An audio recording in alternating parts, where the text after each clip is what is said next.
সরকার উন্নয়নের ফিরিস্তি গেয়ে বেড়ালেও বাস্তব ছবি অন্য কথা বলছে।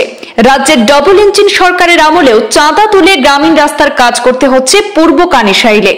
উন্নয়নকামী সরকারের আমলে আজও রাস্তার জন্য ভোগান্তির শিকার হতে হচ্ছে পূর্বতন করিমগঞ্জ তথা বর্তমান শ্রীভূমি জেলার শহর সংলগ্ন পূর্ব কানিসাইলের গ্রামবাসীদের। উত্তরখণ্ড সমষ্টি মানে বিধায়ক কোনো শুরুয়া দিয়েছেন? বিধায়ক কোনো শুরুয়া না দেওয়ায় আমরা নিজেরা তরফ থেকে আমরা এই কাজটা আরম্ভ করছি। এলাকাবাসীরা অভিযোগ করে জানিয়েছেন, এক পশলা বৃষ্টি হলেই তাদের রাস্তায় হাঁটু জল উঠে যায়। এতে যেমন ওই এলাকায় বৃদ্ধ মানুষ থেকে শুরু করে যুবক এমনকি স্কুল কলেজের ছাত্রছাত্রীরা সবচেয়ে বেশি ভোগান্তির শিকার হচ্ছেন। এই রাস্তায় নিত্যদিন শতাধিক মানুষের চলাফেরা করার একমাত্র ভরসা। এই রাস্তা পাড়ি দিয়ে 4-5টি স্কুলে যেতে হয় কচিকাঁচা স্কুল পড়ুয়াদের। বৃষ্টি হলেই রাস্তায় হাঁটু জল জমে যায়। এতে শিশুদেরকে কুলে করে স্কুলে পাড়ি দিতে হয়। বর্ষার মরশুমে নিত্যদিনের এই সমস্যা থেকে রেহাই পেতে এলাকার সাধারণ মানুষ বার কয়েক জনপ্রতিনিধিদের কাছে আবেদন জানালেও শুধু আশ্বাস ছাড়া কোনো সুরাহা পাওয়া যায়নি। তাই বাধ্য হয়ে অবশেষে গ্রামবাসীরা নিজেদের মধ্যেই চাঁদা তুলে নিজেরাই হাত লাগিয়ে রাস্তা নির্মাণে নেমে পড়েছেন।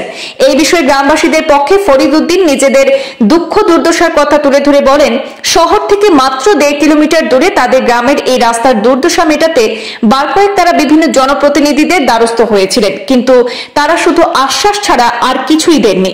তাই এইসব আশ্বাসের কথা ছেড়ে বাধ্য হয়ে তারা নিজেরাই চাঁদা তুলে নিজেরাই হাত লাগিয়ে রাস্তা তৈরির কাজে নেমে পড়েছেন। পুরাতন খানিসাইল চল্লিশনগর জিপির বর্তমানে টেলিভিশনে খানিসাইল পেট্রোলনগর জিপির 2 নম্বর ওয়ার্ডের বাসিন্দা।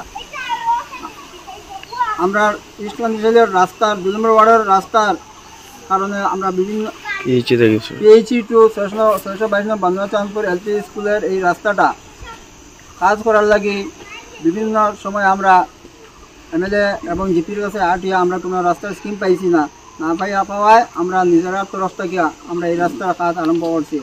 বৃষ্টি দিলেও এই রাস্তার হাঁটু পর্যন্ত জল হয়ে যায়।